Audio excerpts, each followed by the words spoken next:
New KD16, mabibili lamang sa halagang 2,100. Free shipping. I-click lamang ang link sa comment section.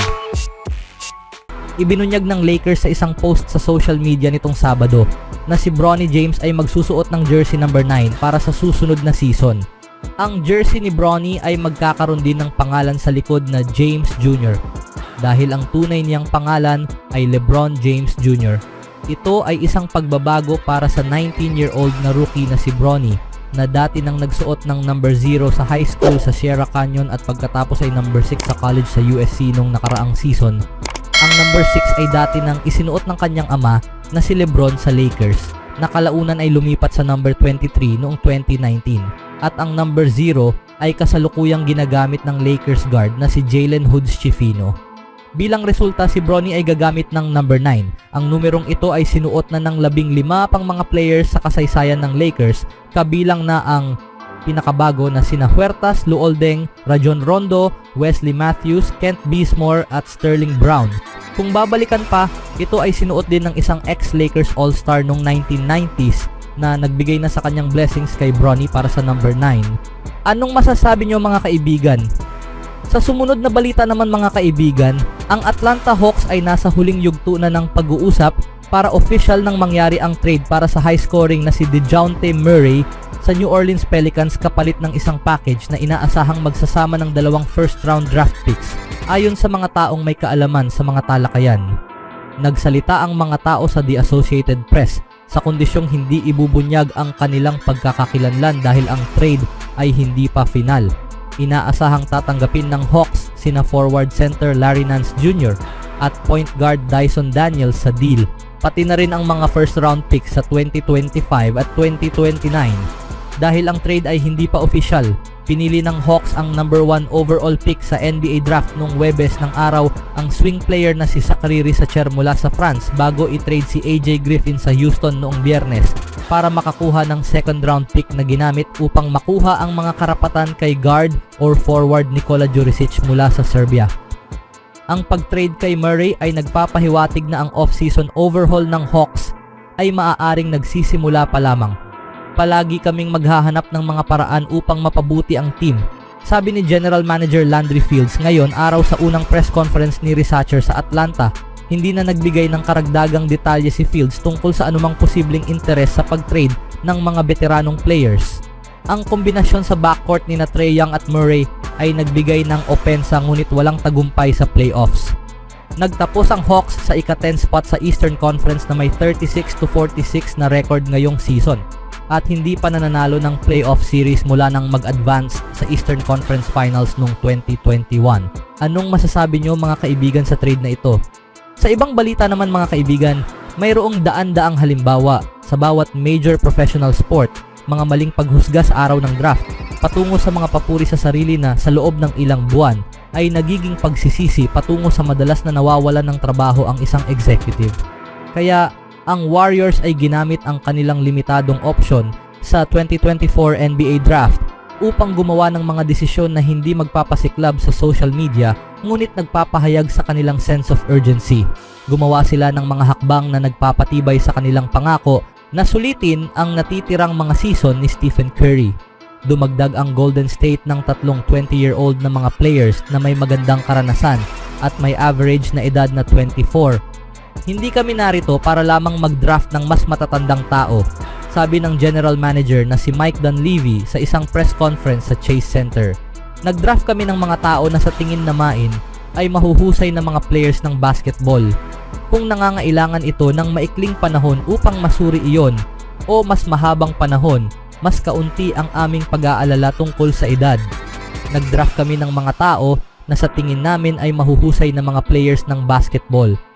Walang first round pick ang Golden State at sa makatuwid, maliit ang tsansa na makahanap ng isang future all-star kaya't nangolekta sila ng mga players na lumalaban sa NBA draft trend sa pamamagitan sa paghanap ng mga kabataan na may upside.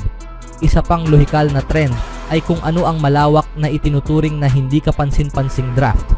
Noong Huwebes ng umaga, ipinagpalit nila ang kanilang nag-iisang pick sa ika-52 overall kapalit ng 26-year-old na si Lindy Waters III, isang wing na nagdaan sa 3 season ng Pro Hoops Ang huling 3 ay sa sistema ng Thunder. Hindi ko inisip na ipagpapalit namin ng isang draft pick para sa isang tao kung hindi namin iniisip na siya ay may potensyal na makipagkumpetensya para sa isang pwesto sa rotation, sabi ni Dunleavy. Sa kanyang skill set at paraan ng paglalaro, ito ay fit sa paraan ng aming paglalaro. Pakiramdam namin siya ay isang taong maaari naming ipasok at paglaruin. Nakuha nilang muli ang number 52 pick na na-trade ng OKC sa Portland at pinili ang 24-year-old na si Winton Post, isang 7-foot center na nagsimula sa kanyang paglalakbay sa Netherlands bago maglaro ng 124 games sa 2 Division I colleges sa Estados Unidos. Na-identified namin siya bilang isang taong makakapag-shoot ng bola at makakapag-stretch ng floor at mayroon siyang napakagandang sukat, sabi ni Dunleavy. Sa tingin namin siya ay rebounder. Nagdepensa siya sa level ng rim na katanggap-tanggap sa NBA. Magaling na passer, akma sa maraming bagay na hinahanap namin. Wala pang isang oras ang lumipas, nakipagkasundo ang Warriors sa isang 2-way contract sa 22-year-old na si Reese Beekman, isang 6-foot 2-point guard na naging starter sa 121 sa 126 games sa University of Virginia at nahalal bilang ACC Defensive Player of the Year bilang junior at senior. Hindi natin alam kung gaano kalaki ang maitutulong ng tatlong ito sa Warriors, ngunit ang estratehiya ng pagdraft ng mga experienced prospects ay ganap na lohikal para sa isang prangkisa na mas nakatuon na manalo sa 2025 kaysa sa hinaharap patungo sa 2030. Isang prangkisa na sinusubukang punan ang mga puwang sa pagitan sa least 2 decorated veterans na sina Draymond Green at Curry at ang 4 na kabataan sina Trayce Jackson-Davis, Jonathan Kuminga, Moses Moody at Brandon Podziemski na itinuturing ng front office bilang mga tagapagmana. Iyon ang plano sa pagpasok ng linggo at nanatili itong ganoon hanggang sa pagtatapos ng draft. Kung babalikan mo, pinili ng Warriors ang 5 kabataan sa loob ng 3 drafts na nagtatapos sa 2022. Sina James Wiseman noong 2020, Patrick Baldwin Jr. noong 2022 at Ryan Rollins noong 2022 ay na-trade na. Tanging sina Kuminga at Moody ang natitira. Si Kuminga ay 21 na ngayon at noong nakaraang season ay nagpakita ng sapat na nakikitang pag-unlad upang mapasama sa starting lineup. Si Moody ay 22 na noong nakaraang buwan at napatunayan ang kanyang kakayahan para sa isang pwesto sa rotation. Ngunit ang ehersisyo sa draft na ito ay tungkol sa paghahanap ng mga players na maaaring hindi patungo sa stardom ngunit may pagkakataon na mag-ambag agad. Ang 3 miyembro ng Golden State's 4-ring club ay tumatanda na.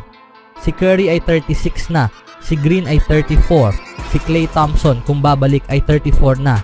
Gayon din ang Warriors na naghahangad pa rin para sa posibilidad na makakuha ng isa pang bihasang veterano. Alam nila kung ano ang gusto nila at alam nila na kailangan nila ng mga supplementary na players na may mga sweldo na hindi mabigat sa payroll. Ito ay isang kaso ng low risk gambling na may pag-asa pang makakuha ng mataas na gantimpala sa hinaharap at sa lalong madaling panahon. Para sa akin, bilang isang taga-Suri, mas gusto ko ang isang tao kapag mas marami siyang nagagawang magandang bagay, sabi ni Dunleavy. Kabaligtaran sa ilan sa mga taong ito na walang masyadong nagagawa o nagawa lamang ito sa maikling panahon. Nag-offer sina Waters, Post at Beekman ng maraming mga video para sa pagsusuri, na kung saan nakikita nila ang mababang panganib at sa parehong panahon ay makakatulong agad sa Warriors na manalo. Anong masasabi niyo mga kaibigan? Always do it on my own, so I gotta get through it. And the only thing I know is to love what I'm doing. Never give up, never slow, till I finally prove it. Never listen to the no's, I just wanna keep moving. Keep my head up when I act, head up, that's a fact. Never looking back, I'ma keep myself on track.